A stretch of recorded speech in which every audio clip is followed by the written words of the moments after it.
नमस्कार दोस्तों, देव education channel में आपका स्वागत है। आज हम इस वीडियो में पढ़ेंगे स्टैटिक जीके से संबंधित कुछ महत्वपूर्ण प्रश्न। यह स्टैटिक जीके की अपनी तीसरी क्लास है जिसमें हम महत्वपूर्ण प्रश्न पढ़ेंगे जो प्रतियोगी परीक्षा में पूछने की संभावना रहती है।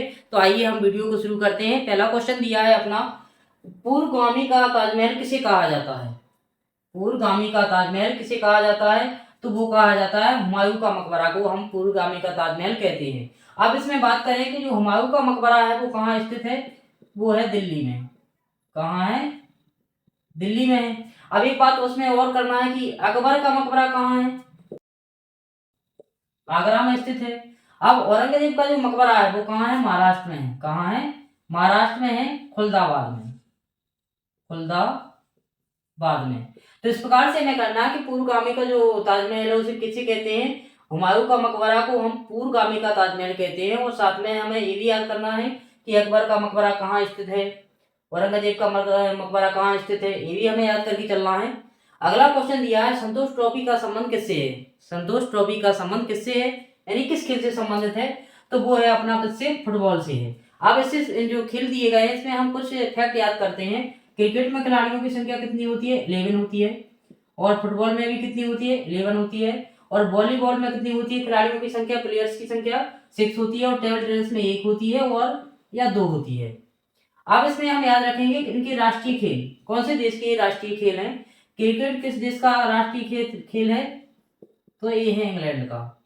इंग्लैंड का राष्ट्रीय खेल कौन सा है? क्रिकेट है। अगला है फुटबॉल, यानी फुटबॉल किस देश का राष्ट्रीय खेल है? तो वो है अपना ब्राजील। और किसका? फ्रांस का। यानी कि कह सकते हैं कि फुटबॉल जो ब्राजील और फ्रांस का राष्ट्रीय खेल है। और वॉलीबॉल किसका है? तो वॉलीबॉल है अपना श्रीलंका का। श्रीलंका का राष्ट्रीय खेल है। आप कहें टेबल टेनिस, तो ये किस देश का राष्ट्रीय खेल है? तो ये है चाइना का। तो इस प्रकार से हमें करना है कि जो संतोष ट्रॉफी का संबंध किससे है? क्रिकेट से है। क्रिकेट में संख्या कितनी होती है प्लेयर्स की? 11 होती है। फुटबॉल में भी उतनी ही होती है। वॉलीबॉल में 6 होती है। और टेबल टेनिस में 1 या 2 होती है। आप कहें कि क्रिकेट किस देश का वो राष्ट्रीय खेल है? वो इंग्लैंड का है। फुटबॉल किस देश का है? ब्राजील का। वॉलीबॉल किस देश का है? श्रीलंका का। टेबल टेनिस किसका है? चाइना का। तो इस प्रकार से हमें एक क्वेश्चन के साथ साथ दूसरे क्वेश्चन भी करते जाना है। जो हमें परीक्षा में किसी प्रकार से क्वेश्चन यदि आते हैं तो हम कंप्लीट कर सकते हैं, उसको समस्या नहीं आएगी। अगला क्वेश्चन दिया है अपना, भारतीय क्रिकेट का पितामह किसे कहा जाता है? भारतीय क्रिकेट का पितामह किसको कहा जाता है? तो वो कहा जाता है सीके नायडू को। किसको कहा जाता है? सीके नायडू को। अब इससे इनके संबंधित हम कुछ फैक्ट याद रखेंगे। लाला अमरनाथ के बारे में कुछ जानकारी इकट्ठी करेंगे। लाला अमरनाथ ने क्या किया था? ये भारत के पहले शतक लगाने वाले खिलाड़ी हैं, लगाने वाले प्लेयर हैं। कौन? लाला अमरनाथ। अगला कहेंगे इसमें मुश्ताक अली। तो मुश्ताक अली क्या थे? मुश्ताक अली ने क्या किया था, यानी जो ये मध्य प्रदेश के रहने वाले हैं, तो इधर विदेशी यानी विदेश के साथ साथ यानी दूसरे देश के साथ उन्होंने खेलकर शतक लगाया था।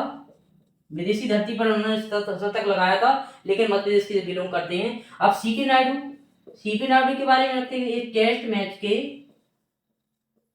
फर्स्ट कप्तान हैं, यानी टेस्ट मैच के जो पहले कप्तान हैं वो कौन है? सीके नायडू। यानी कि हम कह सकते हैं कि भारतीय क्रिकेट का पितामह किसे कहा जाता है? तो वो सीके नायडू को। अब सचिन तेंदुलकर को क्या कहा जाता है? गॉड ऑफ क्रिकेट, भगवान के सॉरी क्रिकेट के भगवान किसको कहते हैं? सचिन तेंदुलकर को। इस प्रकार से हमें याद रखना है कि भारतीय क्रिकेट के जो पितामह हैं वो किसको कहते हैं? हम सीके नायडू को कहते हैं। इस प्रकार से क्वेश्चन पूछे जाते हैं। कभी कभी ऐसे ही पूछ लिए जाते हैं कि भारत के सबसे पहले शतक लगाने वाले प्लेयर का नाम क्या है? तो वो कौन है? अपने लाला अमरनाथ। या विदेशी धरती पर शतक लगाने वाले भारत के मध्य प्रदेश के जो बिलोंग करते हैं वो कौन है? मुश्ताक अली। और जो सचिन तेंदुलकर को किस नाम से जाना जाता है? गॉड ऑफ क्रिकेट, यानी क्रिकेट का भगवान। अब अगला क्वेश्चन दिया है इसमें, मलाज खंड जहां तांबे की खदान है किस जिले में है? तो हमें याद रखेंगे मलाज खंड किसके लिए फेमस है? तो वो तांबे के लिए है। अब तांबा कहाँ मिलता है? बालाघाट में। कहाँ मिलता है? बालाघाट में। तो हमें याद रखना है कि बालाघाट में 50% हमें तांबा मिलता है। यहाँ पर हिंदुस्तान कॉपर लिमिटेड कंपनी है। और तो हमें इस प्रकार से याद रखना है कि मलाजखंड किसके लिए फेमस है? तांबे के लिए। यानी कि हम बालाघाट को तांबा की नगरी भी कहते हैं। तो इस प्रकार से हमें याद करते जाना है। तो थोड़ा हम इनके पढ़ने के साथ साथ रिविजन करेंगे। आप भी रिविजन करें, अधिक से अधिक रिविजन करें। रिविजन करने से याद अच्छा रहता है और भूलते कम है।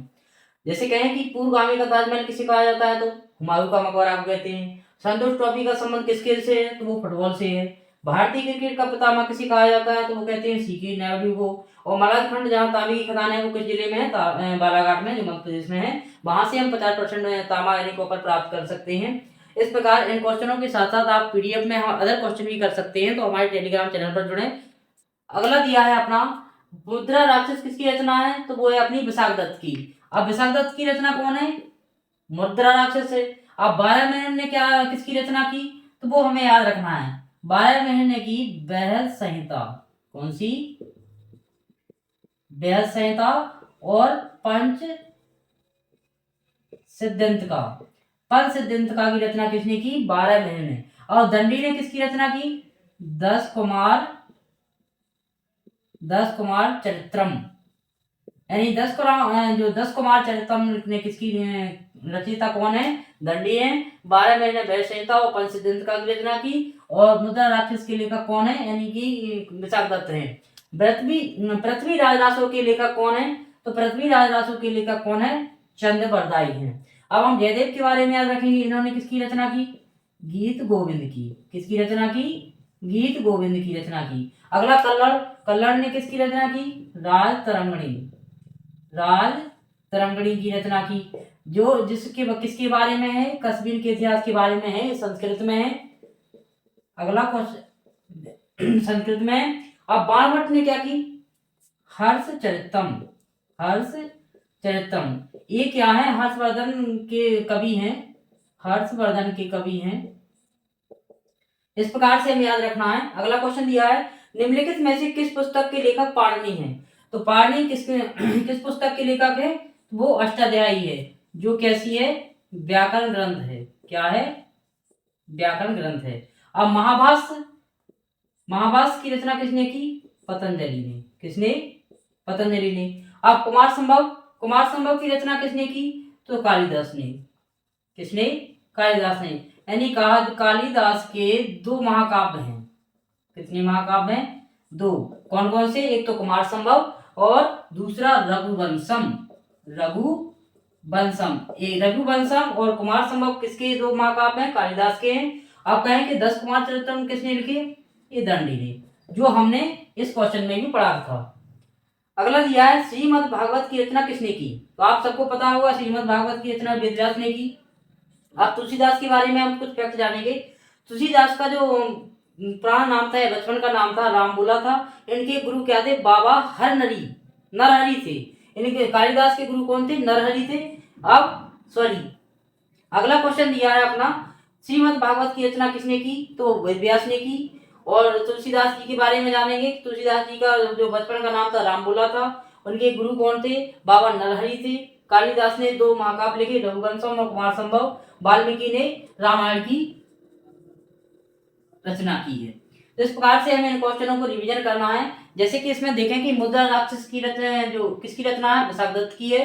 पृथ्वी राजरासो के लेखक कौन है, चंद्रबरदाई है। और किस पुस्तक के लेखक पाणिनि है, तो वो है अष्टाध्यायी, यानी कि जो व्याकरण ग्रंथ है। श्रीमद् भागवत की रचना किसने की है, तो वेदव्यास ने की है। इस प्रकार से हम अदर क्वेश्चन भी करते चलेंगे साथ साथ। अगला क्वेश्चन दिया है अपना, एरिया ऑफ डार्कनेस के लेखक कौन है, तो इसमें याद रखना है एरिया ऑफ डार्कनेस के लेखक कौन है, B.S. नॉयपॉल है। तो B.S. नॉयपॉल ने जो क्या लिखा है, एरिया ऑफ डार्कनेस लिखा है। अब विक्रम सेठ के बारे में हम पता करते हैं, विक्रम सेठ ने किसकी रचना की है, तो विक्रम सेठ ने की है द गोल्डन गेट। और दूसरी ए सुइटेबल बॉय, यानी द गोल्डन गेट की रचयिता कौन है, द गोल्डन गेट के लेखक कौन है, विक्रम सेठ है। और सुटेबल बॉय के लेखक कौन है, तो विक्रम सेठ है। अगला क्वेश्चन दिया है अपना, the God of small things का जो उपन्यास है वो किसने लिखा, तो द गॉड्स ऑफ जो स्मॉल थिंग्स है वो लिखा है अरुंधति राय ने लिखा है। अब अरुंधति राय से संबंधित हमें याद रखना है कि जो इनकी the God of small things उपन्यास लिखा है इन्होंने। अगला क्वेश्चन दिया है अपना, इग्नाइटेड माइंड्स के लेखक कौन है, तो इग्नाइटेड माइंड्स के लेखक हैं अपने डॉक्टर APJ अब्दुल कलाम। अब अब्दुल कलाम क्या है, ये 11वें राष्ट्रपति हैं, प्रेसिडेंट राष्ट्रपति। कब से कब तक? 2002 से 2007 तक ये क्या रहे? राष्ट्रपति रहे। अब इनकी कुछ रचना इन्होंने लिखा है अपनी रचनाओं में, द इंडिया 2020 इन्होंने लिखी। और अगला, the wings of fire, the wings of fire भी इन्होंने लिखा है, डॉक्टर एपीजे अब्दुल कलाम ने। अब डॉक्टर एपीजे अब्दुल कलाम के बारे में और फैक्ट याद रखते हैं। इन्होंने क्या किया? DRDO और इसरो में भी इन्होंने काम किया है। तो इस प्रकार हम इन क्वेश्चनों को एक साथ रिवीजन करते हैं जो हमने अभी पढ़े हैं कि एरिया ऑफ डार्कनेस के लिखा कौन है, तो वो है BS नॉयपॉल है। विक्रम सेठ ने क्या लिखा? द गोल्डन गेट और सुटेबल बॉय भी लिखा है। The God of small things किसका लिखा उपन्यास है, तो वो एक किसका? अपना अरुंधति राय का है। इग्नाइटेड माइंड्स के लेखक कौन है, यानी इग्नाइटेड माइंड्स किसने लिखा, तो वो लिखा अपना डॉक्टर एपीजे अब्दुल कलाम ने। अब डॉक्टर एपीजे अब्दुल कलाम से संबंधित हम कुछ फैक्ट याद रखते हैं। ये डॉक्टर एपीजे अब्दुल कलाम थे, वो भारत के 11वें राष्ट्रपति थे जो 2002 से 2007 तक राष्ट्रपति रहे। और इनकी रचना क्या है? द इंडिया 2020 इन्होंने लिखी। द विंग्स ऑफ फायर भी इन्होंने लिखी। लेकिन इन्होंने क्या किया? DRDO और इसरो में इन्होंने काम किया। तो इस प्रकार हमें याद रखना है। अब जैसे कि हमने वीडियो में पढ़ा है 10 क्वेश्चन या 11 क्वेश्चन पढ़ रहे हैं, तो आप इनके साथ साथ कुछ क्वेश्चन करेंगे तो वो आप हमारे टेलीग्राम चैनल पर प्राप्त कर सकते हैं। तो आपसे निवेदन है सभी आप टेलीग्राम चैनल पर जुड़ें, जिसमें डेली क्वेश्चन जो वीडियो आपको डाल रहे हैं उससे संबंधित 30 या 35 क्वेश्चन डाले जा रहे हैं। जो इन क्वेश्चनों के साथ साथ अदर क्वेश्चन नहीं बनते, उनके क्वेश्चन आप टेलीग्राम चैनल पर प्राप्त कर सकते हैं। तो आपको यदि वीडियो अच्छा लगे तो अपना शेयर करें, कमेंट करें और चैनल को सब्सक्राइब करें। Thank you for watching. धन्यवाद।